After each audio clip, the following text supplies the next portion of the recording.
ballroom scene is Sarah's fantasy, and so I wanted it to have sort of a dream trance-like quality. And that's what I asked Cheryl McFadden to convey in the choreography. So what has to happen is, Douglas, that you can't leave until Graham, you see him getting closer, yeah. It was probably the most free time for me in terms of just exploring my own ideas and working with people and trying to come up with a style for that sequence.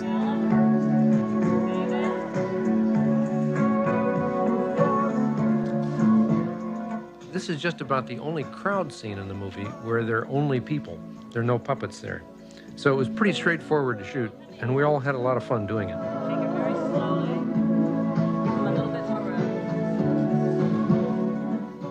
I'm awful at ballroom dancing. I've never done it before. I've never been to a ball. So I had to take lessons for that.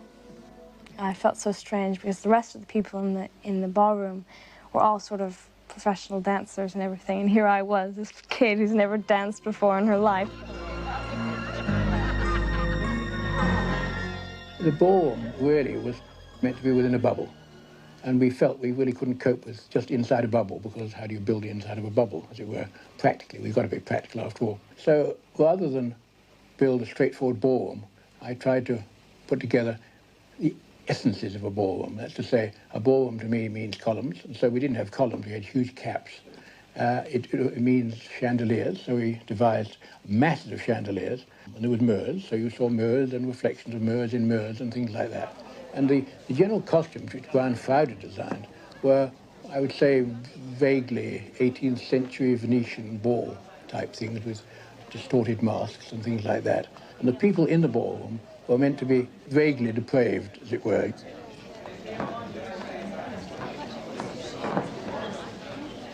I found designing costumes for a bubble an interesting problem.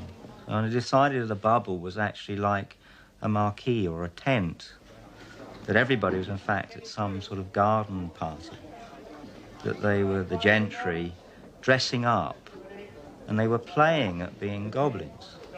And I tried to reflect that in the masks I designed. Although they have this Venetian influence, they're actually supposed to be parodies of the goblins themselves.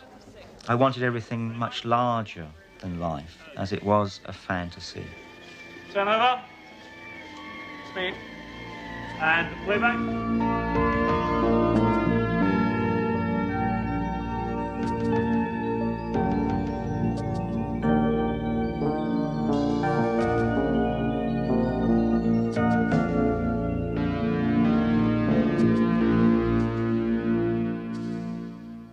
We were trying to create a kind of an adult world.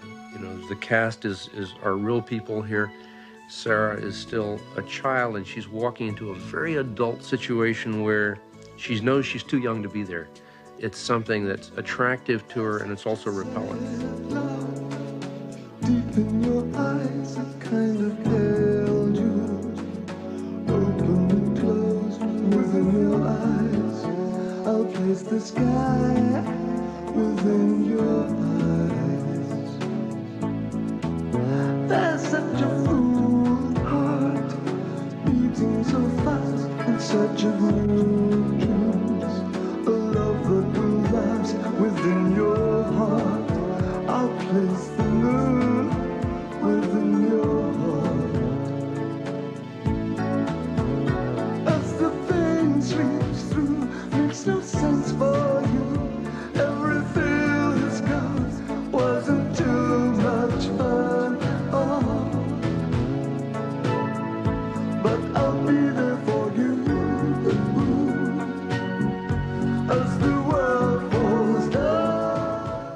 I loved shooting it myself.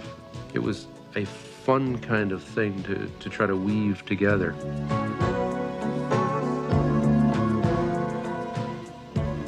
I think we got it.